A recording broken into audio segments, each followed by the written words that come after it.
अस्सलाम वालेकुम व्यूअर्स। उम्मीद है कि आप सब जो हैं वो ठीक होंगे और अपने अपने घरों में महफूज होंगे। तो लास्ट टाइम जो हमने वीडियो बनाई थी suit for possession under section 9 of the specific relief act 1877।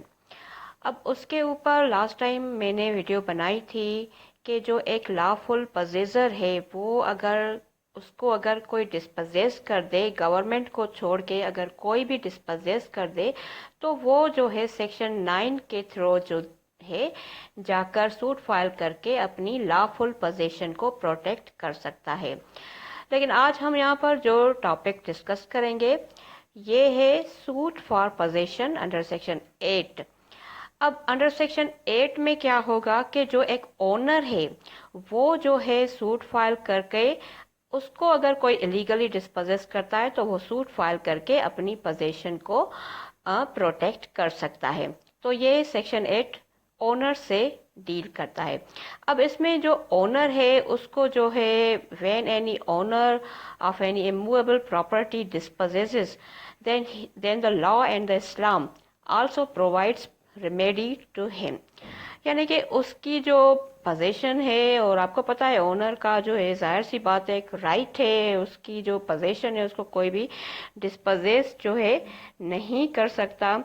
तो इसलिए अगर कोई भी उसकी जो इमूवेबल प्रॉपर्टी है अगर कोई भी उसको उससे डिस्पोजेस करेगा तो फिर सेक्शन जो 8 है उसके अंडर वो जो है सूट फाइल कर सकता है और फिर अपनी जो पोजीशन है उसको जो है प्रोटेक्ट कर सकता है। यानी कि सेक्शन 9 में जो था वो एक लॉफुल पोजेसर जो था वो सूट फाइल कर सकता था, लेकिन सेक्शन 8 में एक ओनर जो है वो अपनी प्रॉपर्टी अपने उसकी जो पोजीशन है उसको जो है वो प्रोटेक्ट कर सकता है। अब जो सेक्शन अब जो इसमें इससे जो रिलेटेड जो केस है जो जिसमें जो प्रोवाइडेड है order 21 rule 35 and 36 of the CPC, यानी कि सिविल प्रोसीजर कोड का जो ऑर्डर 21 और ऑर्डर 21 का जो रूल 35 और 36 है वो जो है इसी से डील करते हैं और इसी इसके सूट के जो है सूट का जो है मैनर जो है वो प्रोवाइड करते हैं। ठीक। अब इसमें एक अहम बात और भी है कि any person can't seek section 8 remedy on the basis of the agreement to sell. अब इसका मतलब क्या है कि जो एक ओनर है वो एग्रीमेंट टू सेल के बेस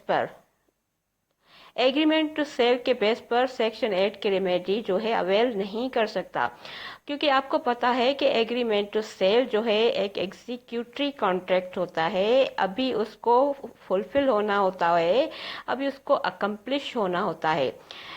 क्योंकि सेल एक जो एब्सोल्यूट सेल होती है और एग्रीमेंट टू सेल एक एब्सोल्यूट सेल में काउंट नहीं होती।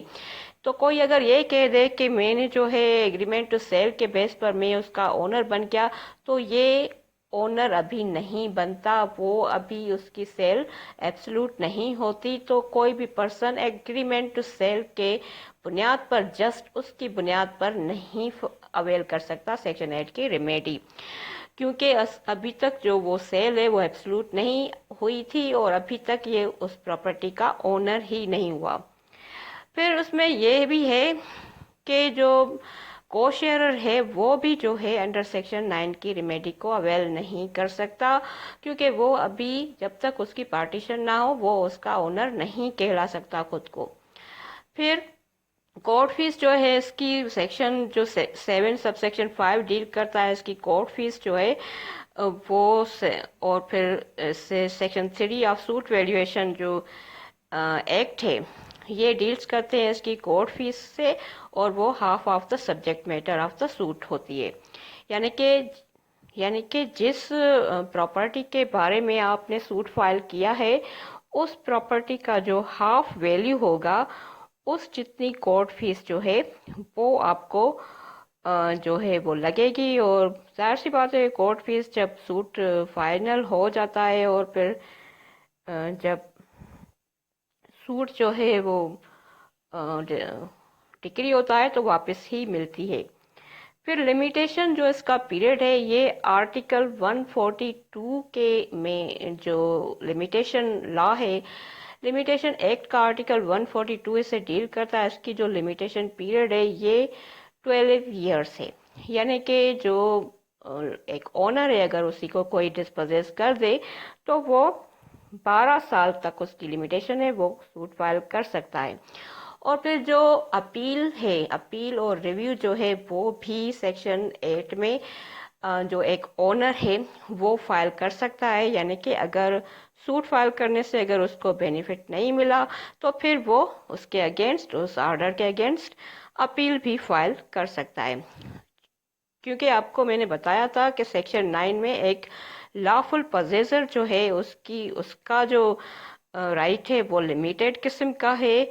लॉ उसको केस दाखिल करने की तो इजाज़त देता है, लेकिन वो जो है अपील फाइल नहीं कर सकता।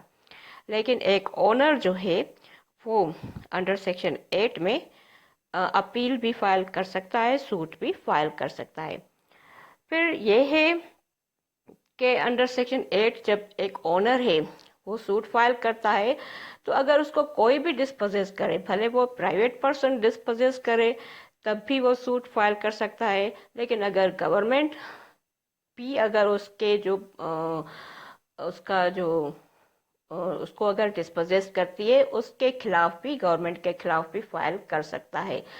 लॉफुल पोजेसर नहीं कर सकता, लेकिन एक ओनर कर सकता है। फिर इसमें लास्ट पॉइंट ये है जो इम्पोर्टेंट है कि ये जो है कल्टीवेटेड लैंड हो या नॉन कल्टीवेटेड लैंड हो, दोनों पर ही अप्लाई होगा।